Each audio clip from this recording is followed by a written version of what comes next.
Back with Inside Story and our panel. Let us introduce them to you right now. Nelson Diaz, former judge. Good morning, Nelson. Good morning, Matt. Brian Tierney, marketing executive. Good morning, Brian. Matt. How's it going? Charmaine Matlock-Turner, nonprofit executive. Hello, Charmaine. Good morning, Matt. Jeff Jubileer, communications executive. Good morning, Matt. Hello to you all. By the way, Council President Clark was a guest on my Travel Mug podcast. You can download that on iTunes or Google Play, wherever you get podcasts. And he talks about his decision in 2015 to not run for mayor, whether or not he regrets it.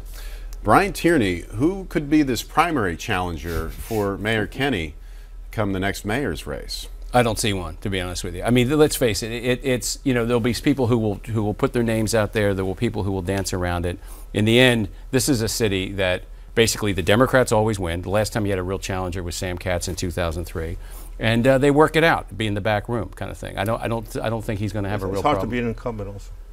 It's hard to beat an incumbent. It's very hard to beat an incumbent. You've got all the powers and money and everything else. But because it's hard to beat an incumbent doesn't mean that some people might not try. I mean, I've heard Alan Buckowitz's name over time after he lost the city controller's race, that he might put his hat in the ring. That would be a big political comeback right there. It would be. So again, I think, steep hill. I think people are, absolutely very steep hill. I do think that the mayor seems to be popular, but again, it's a long time away. So people are going to continue to, I think, test the waters. Nelson? I think they'll be. Nelson, are you testing? Because he didn't run the last time. I think there'll be challengers, and I think there are a lot of individuals who have the issue, as you talked about with him, with the soda tax and the real estate tax, and some of the expenditures that have occurred and impacted on the small business community. But I think it's almost impossible to be an incumbent in the city. And it's also, he's done a good job of coalescing two of the most important constituencies within the Democratic Party, which is, at this point, the old guard, if you will, the ward leaders, but it's a changing Philadelphia. And you have this sort of more upstanding, more Bernie-crats, the progressives, you have the new Philadelphia people moving into the city, and he's done a good job on progressive issues. It's hard to beat Doc. He has Doc. Doc, that's what I'm saying. It's hard to beat Doc. He has Doc. How about Anthony Williams, who ran for governor and he had that ad with the box?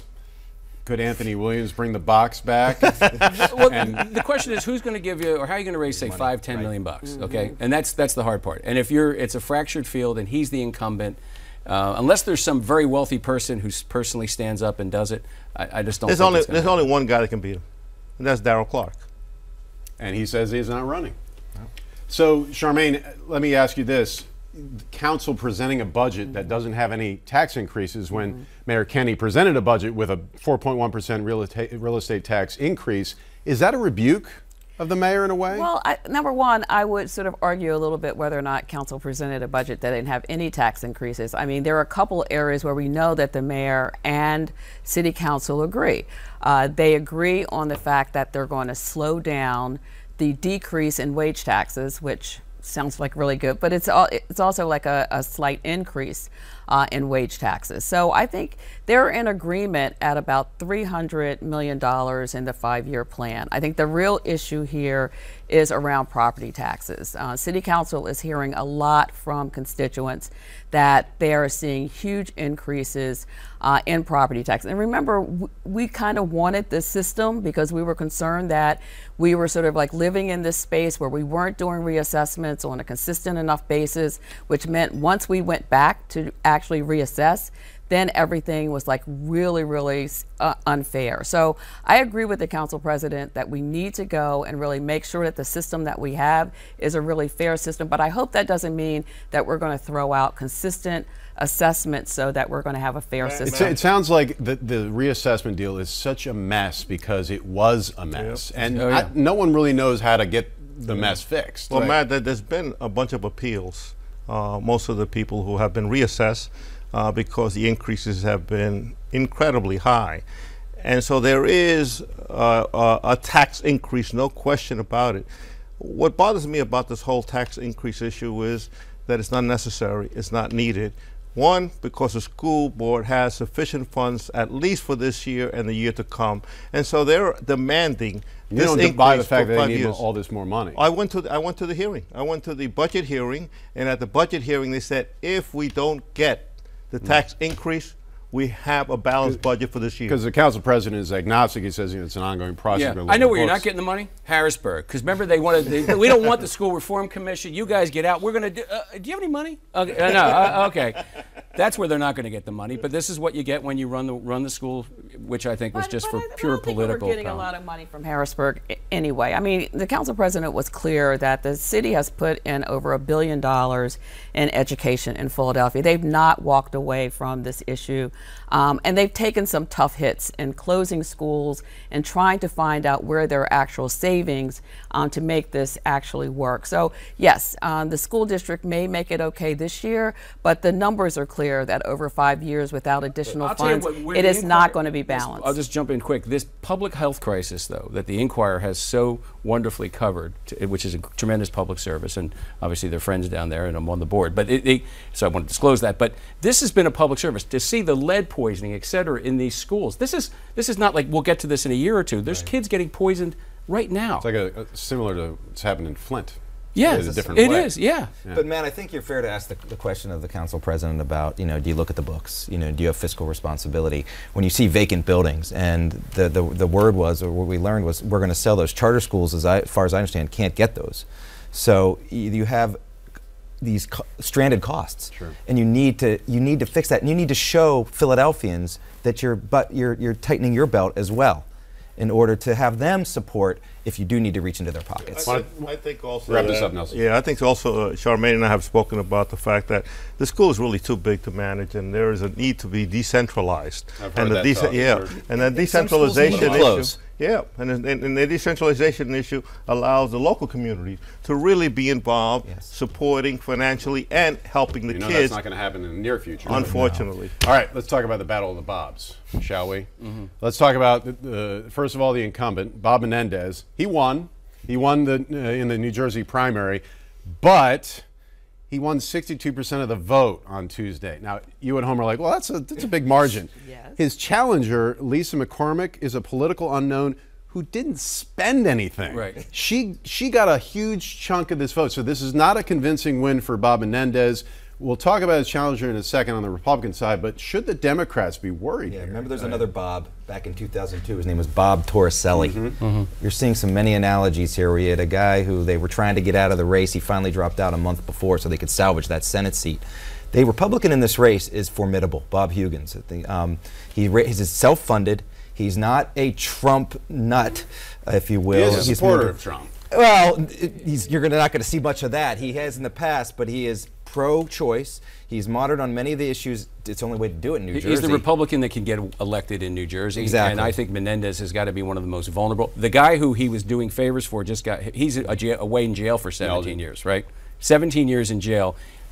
Menendez got a mistrial. The government just decided that they didn't want to go through this again, probably for a lot of different reasons. And I think he's one of the most vulnerable incumbents in the country. Bob Huggins, Republican challenger. He is a former pharmaceutical executive, worked for Celgene.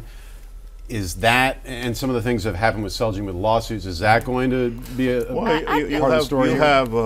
He put some effective ads on, which really helped that 62%. The ads where he had Menendez being indicted. And so those ads were effective. They didn't care what candidate was running against him. They were going to vote against the Menendez. That's a big protest vote. Yeah, that's right. There's a big protest vote. So that's a vulnerability. Menendez also hasn't spent a dime with regard to his reelection of the primary also. So the question really is going to come down to whether Menendez's machine, because he's still a machine candidate, whether his machine in North Jersey can deliver, because he gets very few votes in South Jersey anyway. So it's going to be a very interesting election. I think it'll be close, but it'll be the closest elections he's ever had. Smell a close one coming up here? I think it'll be Bob Menendez will pull it out, because I think in the end New Jersey will be making a decision on whether or not they want someone in New Jersey to be supporting Donald Trump. I really think that that's going to be the big question. That's going to be the real push for the Democratic Party to say, in New Jersey, we need to hold the line on the Trump influence in this state. And that is what's going to pull Bob Menendez out. I agree. That may save him. The That Trump will be issue the may reason save to him, because we have the same issue in the state of Pennsylvania with the governor's race. It's just the anti-Trump Wagner issue is going to allow Wolf to also gain votes in the state. Anytime you vote against Trump, and anytime you campaign against Trump, you're going to have an opportunity to win. Watch this. If the poll numbers are very tight come fall, post Labor Day, watch South Jersey Democrats try to perhaps make a move to have a different candidate. Whoa. President Trump cancels the Eagles Super Bowl championship White House party. The president says it was over the national anthem controversy, but you know the Eagles didn't kneel during the anthem. Some raised their fists. Some believe it was the president just trying to save face because really only the coach and maybe 10 players were planning on going anyway. The Eagles tried to put this behind him during preseason workouts. Will they? Absolutely.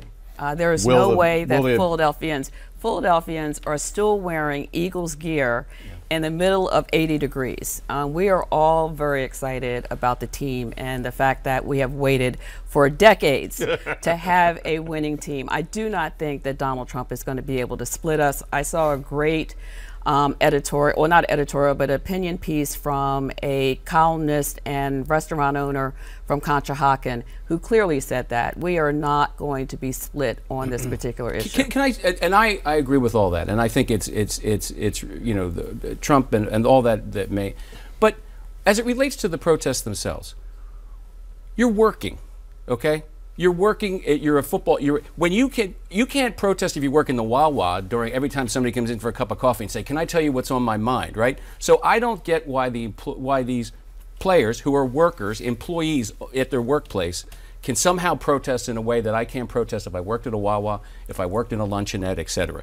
I admire them for doing it. The speech we have to defend the most in our country is the speech we hate, but don't do it when you're at work. Do it on the week. Do it the other 6 days of the week. So I do find it unfortunate that football players decide to protest at work.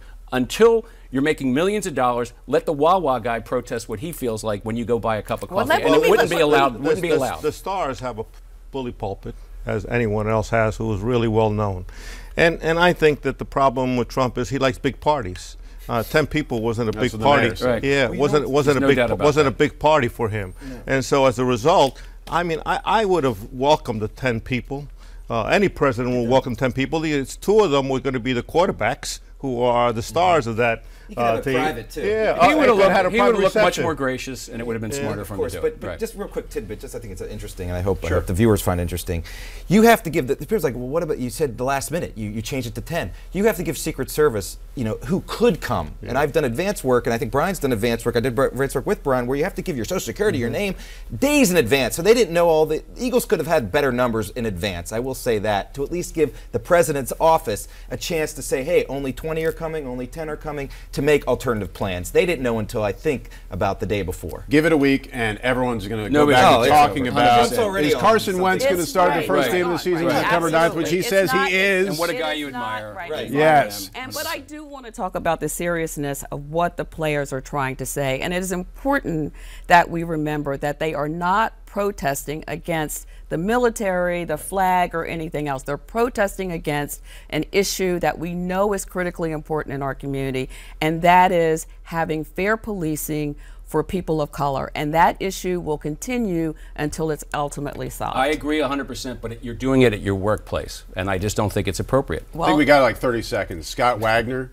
resigned his state Senate seat. Is that going to help him or hurt him in the campaign against Governor Wolf? I think it helps him. I think it also says that this is what he wants to do, and he's serious about it, and you know he's going to give up his seat. I think it helps him. It's interesting. He's not. If he wins, he said to date he's not going to divest from his company. He's going to keep running it, which is a heavily regulated industry. Yeah, exactly. I don't know. That's a Trump tradition. Exactly. This is the new way. He doesn't need the money. Sure. Well, Mike Stack, the lieutenant governor, is not going to replace his seat. Do you think that was a political tactic? He's going to wait until the election to get someone in there for 2019? That's a long time. Yeah. I mean, I think that was... Okay. You guys got inside stories of the week? Yes, we do. We sure do. They're coming up next.